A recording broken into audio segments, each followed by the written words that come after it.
Shields up, Iron Breakers. Rurikhan here coming at you with another video. Welcome back to Monster Hunter Rise Sunbreak, and today I'm going to be bringing you my food guide. Some of you guys are going to be like, food guide? Do we really need a food guide? Like, most of the buffs are pretty self-explanatory, Rurikhan. You didn't really do a food guide for, like, Monster Hunter Rise. Why would we need one now? And the main reasoning why I'm doing this particular video is because I actually didn't fully understand the hopping skewer system, because I looked at it and at surface value I was like, okay, this thing is going to give me like a chance to reduce sharpness whenever I shoot my shells and my gun lance, but that's going to cost me like 20% activation chance.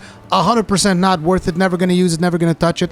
And basically in my first hunt series you will never see me touch hopping skewers. But I was actually wrong, because this system has a little bit more depth to it than I initially understood. And I am doing this just in case somebody out there is misinterpreting the system like I was.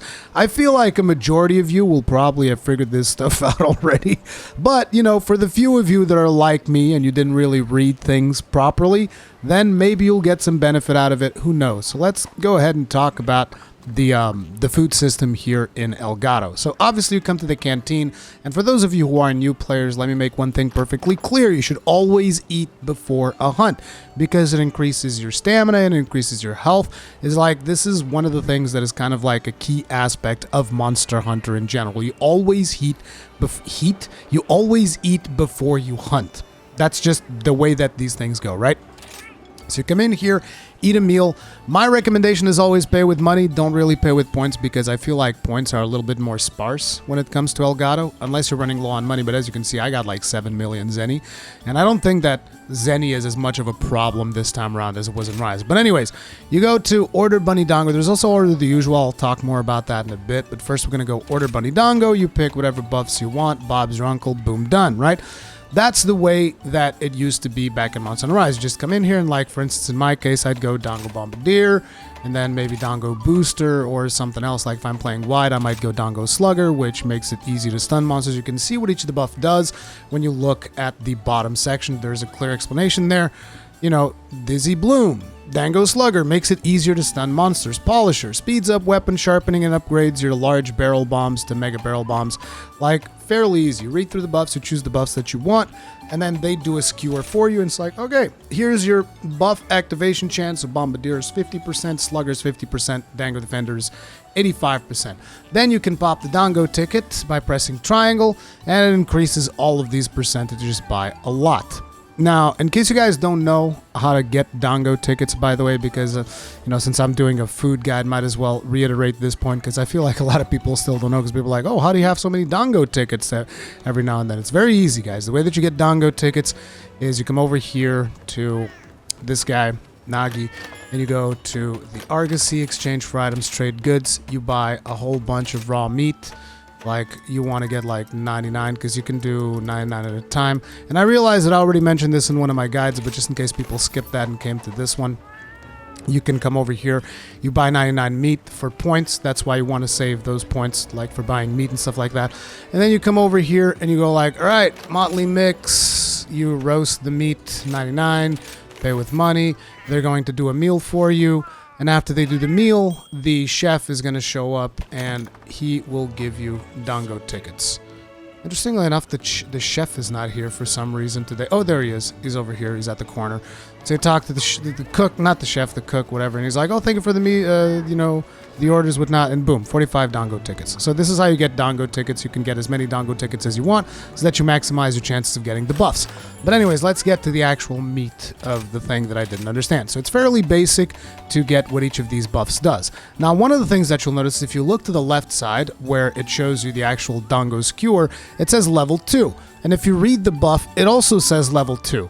And this is something that I never paid too much attention. I was like, why is it only level 2? And if you actually go to each individual buff, like let's go to Booster, which I think is a pretty popular one, right? You press R3, and it tells you what it does for each of the levels of this particular Dongo. So level 1, attack and defense are slightly increased for a short period of time after eating. Level 2, attack and defense are increased, so it's not slightly increased, it's just regularly increased. Level 3, moderately increased, which is even more. And then level 4, greatly increased. So this essentially increases the bonuses that you get from Dongo Booster, right? This increases those bonuses depending on the level of the dango. You guys are like, well, yeah, but it always says level 2. See, this is where hopping skewers comes in. If you pop hopping skewers, notice how on the left side, there's now level 4, level 3, and level 1. So this is going to give you different tiers of the different dango, and there's no longer any level 2. So each of these skills has 4 levels like we just discussed. So in my case, the skill that I'm going to be using the most is going to be Dango Bombardier. So we go in here and you can see that this time I have access to level 4, which is one of the things that I didn't notice. I was just like, okay, so there's the regular Dango, and then there's the level, then there's the, you know, the hopping skewers version of it. And what I noticed is, like, you know, even using a Dango ticket, Dango Bombardier goes down to 70%. Which this is a problem for me because Dango Bombardier is super important if you're playing Gunland, so obviously I don't want a low activation chance like 70% because if you miss out, it's a major damage loss when it comes to Gunlands. Probably going to be the same for other weapons with certain buffs. There's going to be buffs that you're like, okay, I really need this buff no matter what.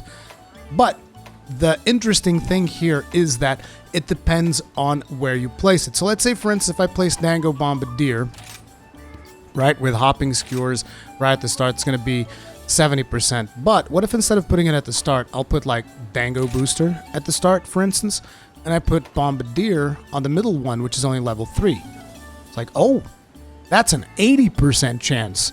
And I know it's only 10% more, but it's like I'm willing to gamble on an 80% chance, whereas I'm not willing to gamble on a 70% chance.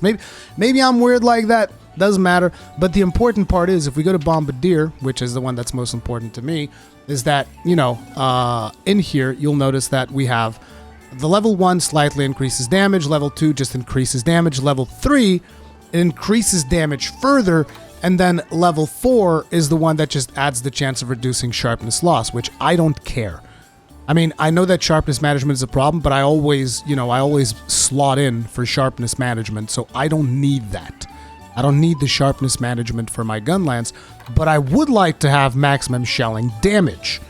So basically level 3, I think, according to the description that I'm seeing, unless there's a problem in localization or something, is going to be better than level 2. And it's only an 80% chance. So I'm going to go for this one specifically in my case, but you might want to take another one. Then the problem is that the last one is going to lose effect. So for instance, if you were to put, like, let's say we put Bombardier here. Wait, I'm pressing the wrong button because I'm used to the Switch thing. The Switch layout. And then let's say we put Dango Slugger, right? Now, Dango Slugger is not going to be nearly as powerful because it only makes it slightly easier to stun monsters. Basically, it reduces the effect. So it's a little bit of a balancing act, but it's got more depth in it than I initially imagined. So you might want to take a look at the buffs that you tend to use whenever you use this system to figure out, okay, is it worth me gambling a percentage of activation in favor of, you know, a little bit more activation chance or something like that, right? Like weakener. Large monsters encountered on a quest may be weaker than normal, have an increased chance of being weaker than normal, have a much greater chance of being weakened, are far more likely. So it's like if you want to use Dango Weakener, you probably might want to get like a level 4 or level 3. I don't know. Again, depends on the activation chance, right? It's like, look, even at level 4, Weakener is 100%. So it's like, it's an even better version of Weakener than you've had previously, which is a skill that I think a lot of people use to kind of weaken the monsters that they go into battle with. So, you know, that's just the way it goes. Probably Dango Defender, I'm going to assume that it increases the probability. Yeah, high possibility that damage taken will be moderately decreased. High possibility that damage taken will be greatly decreased. Like, see, this Dango Defender at level 4, which is 100% activation chance, is going to be much more powerful than the Dango Defender that you had back in Monster Hunter Rise. But anyways, I just wanted to make sure that people were aware of this. Personally, the one that I've been using is on the playthrough that I'm doing currently, it includes Slugger because I'm doing wide shelling. But for the one that I would use here with long shelling, let me actually go ahead and put this in. You can basically register a set for your usual, and you can go like, okay, I want Bombardier on the second one because I want hopping skewers, right? So the first one that you'd get, let's say for instance, we could get Dango Booster. So we'd get Dango Booster, Bombardier, and then let's say Moxie, which is one of the things that I've used a lot, right? We're going to register these, and then when we eat them, look at that, we get 90% chance activation on Dango Booster, which is going to be a huge damage increase to our Gunlance melee attacks. Then you got Dango Bombardier, which is an 80% chance, which is still not as good as 90, but I think that the additional damage is going to be worth it. And then you have Dango Moxie, which is going to activate 100% of the time, so it's whatever.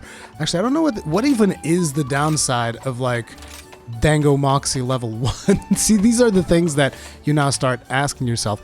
May prevent fading one time. Oh, it's random now. Dango Moxie becomes random. In addition, level 2 effect recovers health once while active. Oh, nice. Nice. You can actually get health recovery if you get maximum Moxie instead of being left over at 1 hit point. That's pretty cool. But yeah, there's a lot more depth to some of these buffs that you might want to take a look into now that we have hopping skewers, and I just wanted to make sure that everybody was aware of that instead of not being smart like I was and just completely ignoring the system because, it reduces my chance with 20%. I don't care. Anyways, thank you all very much for watching. Hopefully this was helpful for you. If it was helpful for you, then make sure to leave it a like. Subscribe, hit the bell notification icon if you want more Sunbreak content. I'll see you guys in the next one. Stay strong, stay safe, peace out.